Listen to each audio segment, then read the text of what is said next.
పరిశుద్ధులైన మీ అందరికీ నా నిండు మనసుతో నా హృదయపూర్వకమైన వందనాలండి. అందరికీ వందనాలు, దేవునికి స్తోత్రాలు. మిమ్మల్ని ఆశీర్వదించును కాక. దేవుని చేత ప్రత్యేకించబడిన వాడు, దేవుని ప్రజల కొరకు ఏర్పాటు చేయబడినవాడు, దేవుని మాటను తీసుకొని ప్రజలకు తెలియచేయుటకు దేవుడు అతనిని ప్రతిష్ఠించుకున్నవాడు.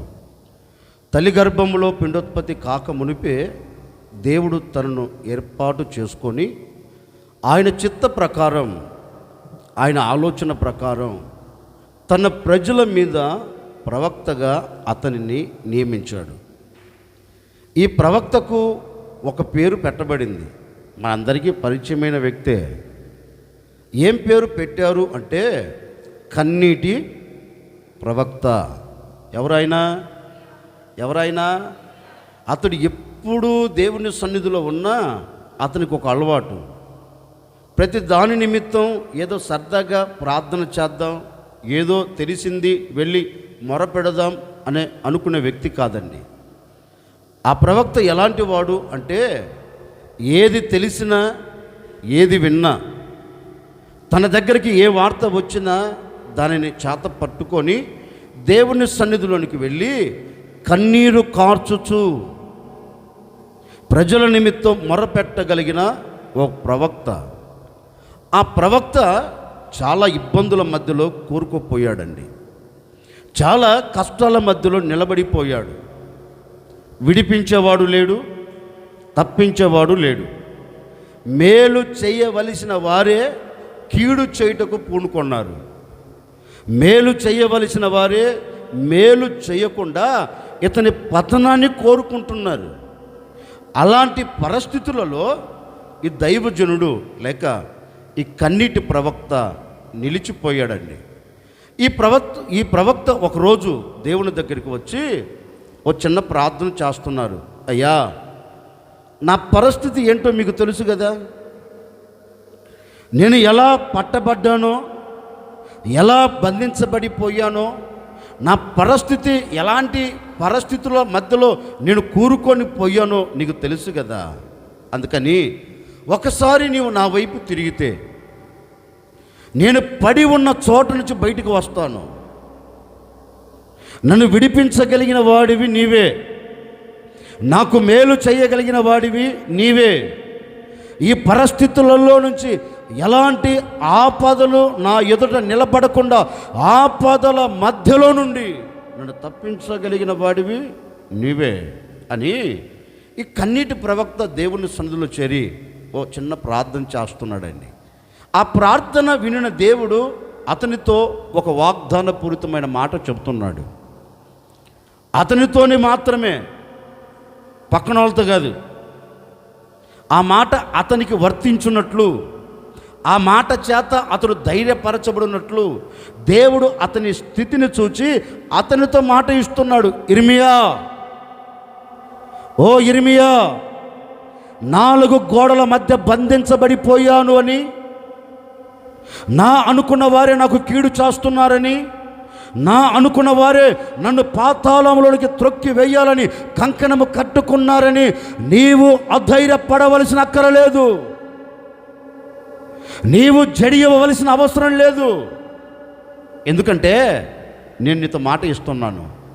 నిశ్చయముగా నేను నీకు మేలు చేయబోతూ ఉన్నాను. మేలు చేసిన నేనే నిన్ను బలపరచబోతూ ఉన్నాను. నేనే నిన్ను బలపరచబోతూ ఉన్నాను. నీకు మేలు చెయ్యవలనని నేను కోరుకున్నాను. కోరుకున్న నేను నిన్ను బలపరచబోతున్నాను అని దేవాతి దేవుడు అతనితో మాట ఇచ్చినట్లుగా, అతనితో వాగ్దానము చేయబడినట్లుగా గ్రంథస్థం చేయబడిందండి. ఇప్పుడు ఆ మాట మనం చదువుదాం. ఇర్మియా ప్రవచన గ్రంథం 15వ అధ్యాయం 11వ వాక్యం. అదిగో, అందుకు యెహోవా నిశ్చయముగా నీకు మేలు చేయవలెనని నేను నిన్ను బలపరచబోతూ ఉన్నాను. కొట్టు గట్టిగా, గట్టి కొట్టాలి.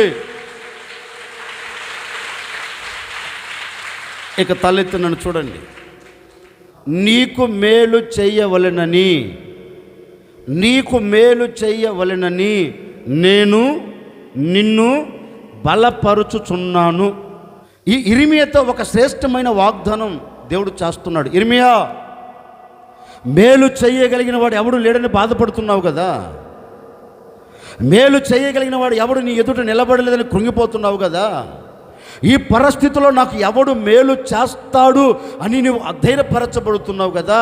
నేను చెప్తున్నాను విను, భయపడకు. లోకములో నరములాడుతున్న ఏ నరుడు నీకు మేలు చేయకపోయినా, లోకములో నరములాడుతున్న ఏ నరుడు ఒకవేళ నీకు కీడు తలంచుచున్నా నీవు భయపడవలసిన అక్కరలేదు. ఎందుకంటే నిశ్చయముగా నేను నీకు మేలు చేయబోతూ ఉన్నాను. మేలు చేసిన నేనే నేనేం చేయబోతున్నాను, బలపరచబోతున్నాను అని అతనికి మేలు చేసి బంధించబడిన చోట నుంచి అతన్ని లేవనెత్తి అతన్ని బలపరిచాడంటండి దేవుడు.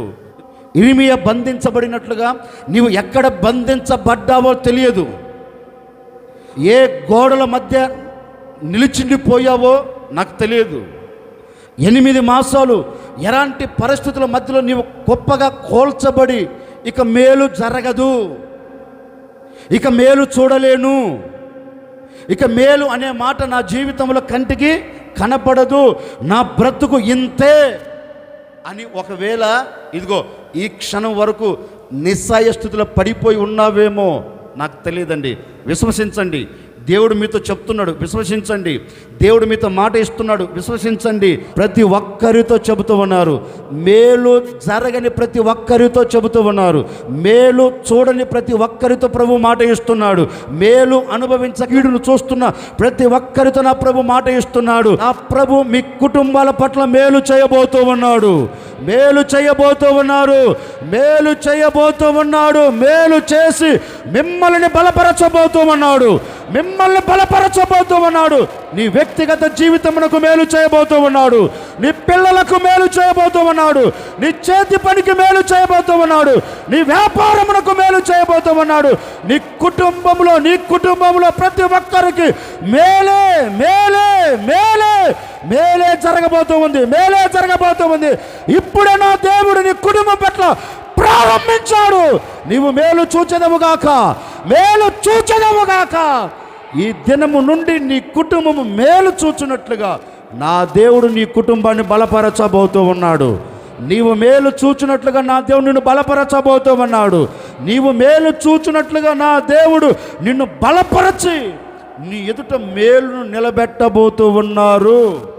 ఓ సేవకుడిగా నిండు మనసుతో ఉంటున్నానండి.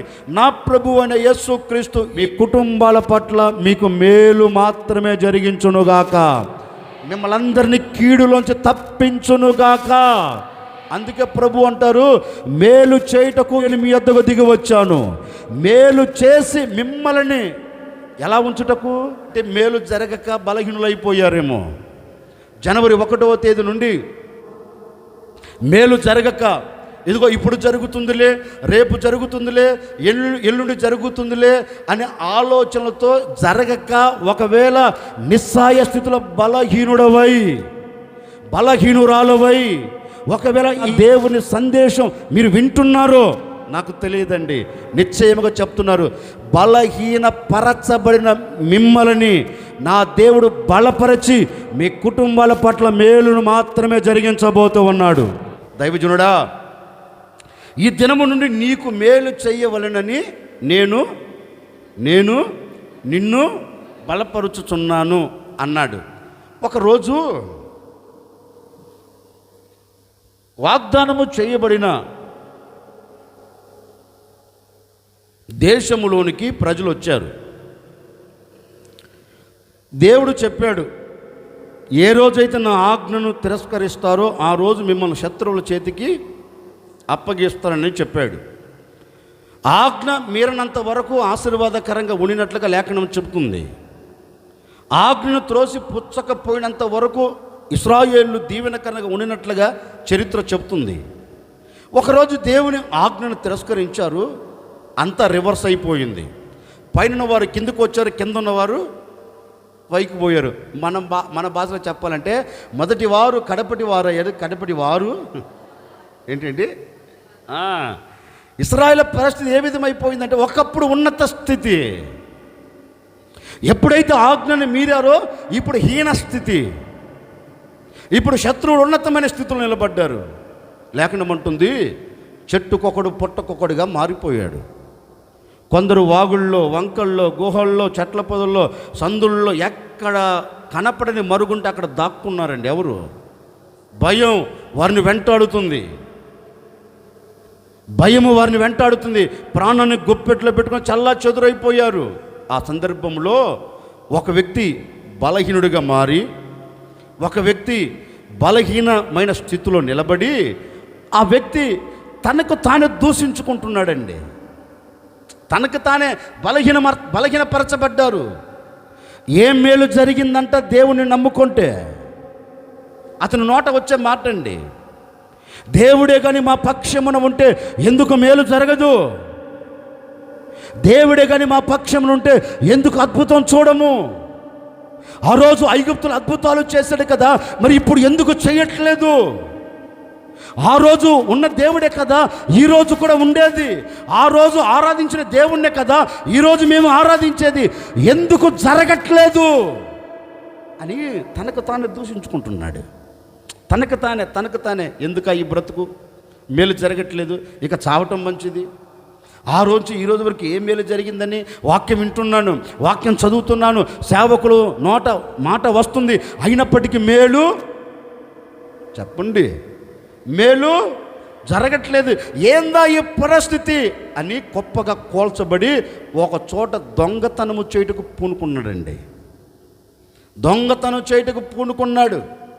అతని స్థితిని ఎవరు చూశారు? ఏంటి, కట్టుకున్న భార్య చూడలా, గయాలి గంప, లేకపోతే రక్త సంబంధికులు బంధుమిత్రులు చూడాలా, పక్కింటోళ్ళు ఆ ఇంటోళ్ళు చూడాల, తెలిసిన వాళ్ళు చూడలేదండి. అతని మనస్సులో గూడు కట్టుకొని ఉన్న దేవుడు చూచాడు. అతను బలహీనపరచబడి, అతను గొప్పగా కోల్చబడి, ఏం చెయ్యాలో అర్థం కాక, శత్రువుల ద్వారా కలుగుతున్న అవమానాన్ని తలంచలేక, బయటికి వచ్చి తల ఎత్తుకొని తిరగలేక, సమాజంలో నిలబడి మాట్లాడలేక అతను కృంగిపోతూ ఉన్నాడు, బలహీనపరచబడుతూ ఉన్నారు.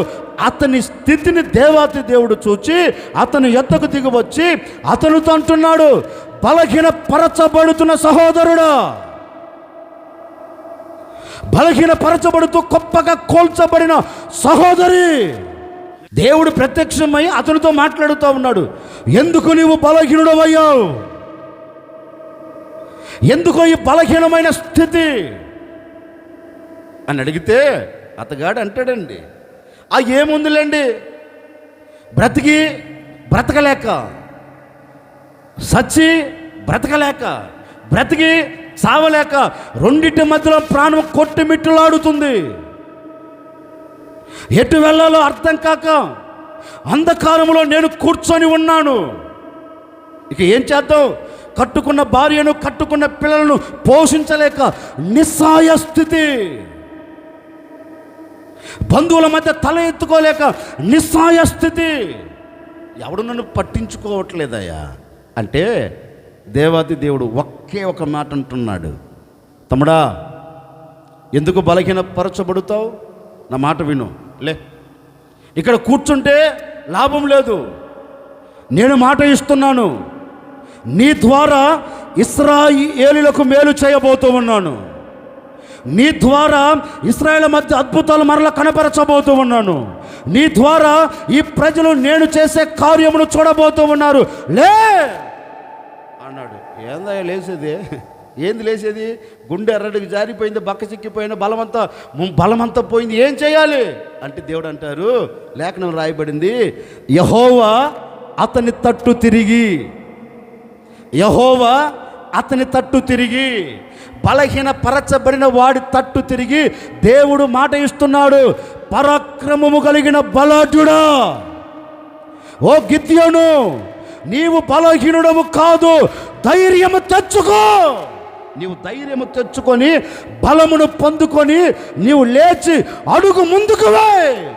నేను ఆ ప్రజలను విడిపించుటకు, ఆ ప్రజల మధ్య మేలు చేయుటకు నేను నిన్ను బలపరచబోతూ ఉన్నాను. నేను నిన్ను బలపరచబోతూ ఉన్నాను. నీ బలహీనతను కొట్టివేయబోతూ ఉన్నాను. బలపరచగలిగిన దేవుడిగా నీతో చెబుతూ ఉన్నాను. విను, ఇక చాలు. నీవు బలహీనపరచబడినది, లే, ధైర్యం తెచ్చుకో, బలమును పొందుకో, నేను మేలు చేయబోతున్నాను అని అతని యొద్దకు దిగివచ్చి అతని బలహీనతను కొట్టివేసి అతనిని బలపరిచి అతని ద్వారా ఇశ్రాయేలుకు దేవుడు మేలు చేశాడండి. అతని ద్వారా ఇశ్రాయేలుకు మేలు చేశాడు. ఓ మాట మీతో చెప్తున్నాను వినండి. ఒకవేళ పరాక్రమము కలిగిన గిద్దెను వేళ సన్నగిలిపోతూ వస్తున్నావేమో, నీకు కలుగుతున్న పరిస్థితులు కావచ్చు, నీ ఎదుట నిలబడిన ఆటంకాలు కావచ్చు, నిన్ను గొప్పగా కూలుస్తున్న అవమానాలు కావచ్చు, నిన్ను కన్నీలమయము చేస్తున్న నిందలు కావచ్చు, లేకపోతే నీ ఇంటిని అలుముకొని పతనావస్థలోనికి తీసుకొని వెళుతున్న పరిస్థితులు ఏవైనా కావచ్చండి, ఏవైనా కావచ్చు. వాటన్నిటిని చూచి సతికిలబడి గొప్పగా కోల్చబడి ఎవడు సహాయం నీకు లేక, ఎవడి ఆదరణ నీకు లేక, ఎవడు మేలు చేసేవాడు కంటికి కనబడక, ఒకవేళ ఒక్కడివే 4 గోడల మధ్య కూర్చొని కుమిలి కుమిలి కుమిలి ఏడుస్తున్నావేమో, ఎవరు అర్థం చేసుకోవట్లేదు, ఎవరు నన్ను పట్టించుకోవట్లేదు, ఎవరు నా మీద దయను చూపెట్టలేదు, ఎవరి కనికరం నా మీదకి దిగి రావట్లేదని 4 గోడల మధ్య నీవు బంధించబడి కన్నీరు కారుస్తున్న నా తల్లిదండ్రులారా, నా సహోదరులారా, భయపడవలసిన అక్కరలేదు, అధైర్యపడవలసిన అక్కరలేదు. నా ప్రభు ఈరోజు చెప్పకనే చెబుతూ ఉన్నాడు. ఈరోజు మీతో వాగ్దానము చేస్తున్నారు, భయపడకు, నేను నీకు మేలు చేయాలని, నీ కుటుంబానికి మేలు చేయాలని, నీ వ్యక్తిగత జీవితమునకు మేలు చేయాలని, నీ బలహీనతలో నుంచి నిన్ను బలపరచబోతూ ఉన్నాను. నా ప్రభు ఈ రోజే ఈ సమయమందే మిమ్మల్ని బలపరచబోతూ ఉన్నాడు, బలపరచబోతూ ఉన్నాడు. ఇప్పుడే ఆయన బలం నువ్వు పొందుకోబోతూ ఉన్నావు. ఆ బలము చేత ప్రాకారాలను దాటబోతూ ఉన్నావు, సమస్యలను దాటబోతూ ఉన్నావు, పరిస్థితులను దాటబోతూ ఉన్నావు. ఇక మీదట నా ప్రభు నీకు మేలే చేయబోతూ ఉన్నాడు. ఇప్పుడే ఆయన నీ కొరకు మేలు చేయడానికి దిగి వచ్చి ఉన్నాడు. భయపడకు, నేను ప్రకటించే యేసు నీ పట్ల మేలు చేయదలుచాడు, మేలు చేసే దేవుడు నిన్ను బలపరచబోతూ ఉన్నాడు. నీవు భయపడకుండా ఈరోజు దేవుని సన్నిధిలో దేవుని వైపు నీవు చూడగలిగితే నిశ్చయముగా నా ప్రభు నిన్ను దాటిపోకుండా ఈ ఆవరణం విడిచి వెళుతూ ఉండగానే నిన్ను బలపరచి, నిన్ను స్థిరపరచి, నీ హృదయమునకు ధైర్యమును కలగచేసి ఈ ఆవరణము దాటి నువ్వు వెళుతూ ఉండగానే నువ్వు మేలును చూడబోతూ ఉన్నావు, మేలును వినబోతూ ఉన్నావు. ఈ ఆవరణ విడిచి అడుగు బయట పెట్టాలపై నువ్వు మేలును వినబోతూ ఉన్నావు. నా దేవుడు చేసే మేలు వినటమే కాదు, నీ కన్నులారా నువ్వు చూడబోతూ ఉన్నావు. ఎక్కడ నీవు పడి ఉన్నా అక్కడి నుంచి నా ప్రభు నిన్ను బలపరిచి లేవనెత్తబోతూ ఉన్నాడు. ఈ పరాక్రమము కలిగిన గిద్దెనుతో దేవుడు అదే అంటున్నాడు. నువ్వెందుకు ఆ పరిస్థితుల నుంచి ఎందుకు సన్నగిలిపోతావు? నేను లేనా? లే నువ్వు అక్కడ అలజడి కలిగింది, ఇక్కడ అలజడి కలిగింది, ఇలాంటి మా పరిస్థితులు అలా నువ్వు దాన్ని పట్టుకుని కుమిలిపోగాకు. ఇక చాలు, 4 గోడల మధ్య నలిగిపోయింది చాలు. ఎవరితో చెప్పారు? కాదు. ఈ ఆవరణంలో కూర్చున్న మీ అందరితో నా ప్రభు చెప్తున్నారు. ఏ పరిస్థితులలో 4 గోడల మధ్య మీరు నలపబడ్డారో తెలియదు నాకు. ఓ సేవకుడిగా దేవుడిచ్చిన మాటను పట్టుకొని మీతో చెప్తున్నాను, ఏ 4 గోడల మధ్య నలపబడ్డారో, అది ఆరోగ్య విషయంలో కావచ్చు, ఆర్థిక విషయంలో కావచ్చు, కుటుంబంలో సమస్యల వలన కావచ్చు, పరిస్థితుల వలన కావచ్చు, అవమానాల వలన కావచ్చు, నిందల వలన కావచ్చు, దేని వలనైనా కావచ్చండి. 4 గోడల మధ్య నిలబడి బయటికి రాలేక అలాగే గొప్పగా కోల్చబడి కన్నీరు కారుస్తూ ఎవరితో చెప్పుకోలేక మూగ వేదనతో ఈనాటి వరకు నిలిచిపోయావేమో, నీ ప్రక్కన వ్యక్తి చెప్పుకోలేకపోయావేమో, ఆ పరిస్థితులను తలంచుతూ కుమిలి చస్తున్నావేమో, నాకు తెలియదండి. బహుశా మీ పరిస్థితిని చూచాడేమో కాబోలు నా దేవుడు. మీ పరిస్థితులు ఎరిగాడేమో కాబోలు నా దేవుడు. ఎలాంటి పరిస్థితులు మీరు నిలిచి ఉన్నారు నాకు తెలియదు. ఈరోజు ప్రభువుని అడగండి, ఎలాంటి స్థితిగతుల మధ్యలో నిలబడిపోయి కన్నీరు కారుస్తున్నారు నాకు తెలియదండి. ఎలాంటి మూగ వేదన, ఏ వేదన ఏంటి మీకు తెలుసు కదా, మూగ వేదన అంటే ఏంటో మనం చెప్పనక్కర్లేదు. ఎన్ని నెలల నుంచి, ఎన్ని సంవత్సరాల నుండి హృదయంలో మూగ వేదనతో కుమిలిపోతున్నావేమో, పైకి కలకలలాడుతున్నావు, మనసు మూగ వేదనతో నింపబడిపోయింది. పైకి ఆనందకరంగా బ్రతుకుతున్నావు, మనసు నిస్సాయ స్థితిలో పడిపోయింది. నాకు తెలియదు మీ పరిస్థితి ఎలా ఉంది, నాకు తెలియదు. ఈరోజు ప్రభు చెప్పమన్నాడు, ఒక సేవకుడిగా నేను చెబుతూ ఉన్నాను, నిశ్చయముగా ఈ వాగ్దానం మీ కుటుంబాల పట్ల నా దేవుడు జరిగించి ముగించబోతూ ఉన్నారు. నిశ్చయముగా మోగ వేదన నా దేవుడు కొట్టివేయబోతూ ఉన్నారు. 4 గోడల మధ్యలో నుంచి నా దేవుడు మిమ్మల్ని బయటికి తీసుకొని రాబోతూ ఉన్నారు. మీ తలను పైకెత్తబోతూ ఉన్నారు. మీకు ఘనతను దయచేయబోతూ ఉన్నారు. అవమానాన్ని తీసివేయబోతూ ఉన్నారు. భయపడకు, భయపడకు, నా ప్రభువే మాట ఇస్తున్నాడు. ఆయన మాట ఇస్తే మాట తప్పడు. మాట ఇచ్చిన దేవుడు తప్పక ఆయన నెరవేర్చి ముగించబోతూ ఉన్నాడు. నెరవేర్చి ముగించబోతూ ఉన్నాడు. నెరవేర్చి ముగించబోతూ ఉన్నాడు. నీ హృదయంలో ఇక మూగ వేదన లేకుండా నా దేవుడు ధైర్యమును కలగ చేయబోతూ ఉన్నాడు. ధైర్యమును అనుగ్రహించబోతూ ఉన్నాడు. ఆనందకరంగా నీవు బ్రతుకుదువుగాక. దేవుడు నిన్ను బలపరచునుగాక. దేవుడు నీకు మేలు చేయునుగాక.